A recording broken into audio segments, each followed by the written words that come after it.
Narinig mo na ba ang tungkol sa itim na ambulansya? Hindi ito ang ambulansya ng gobyerno. Hindi ito nagmumula sa ospital.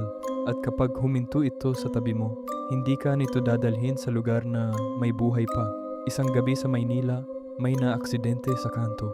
Malubha, naghihintay ang mga tao ng tulong. Dumating ang ambulansya, itim. Walang pangalan sa gilid, walang numero. Masyadong maaga para maging opisyal.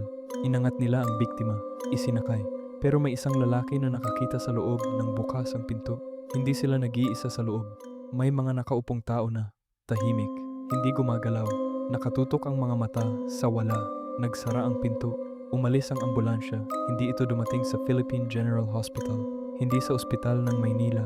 Sa kahit anong ospital. Sabi ng mga matatanda, ang itim na ambulansya ay hindi nagliligtas.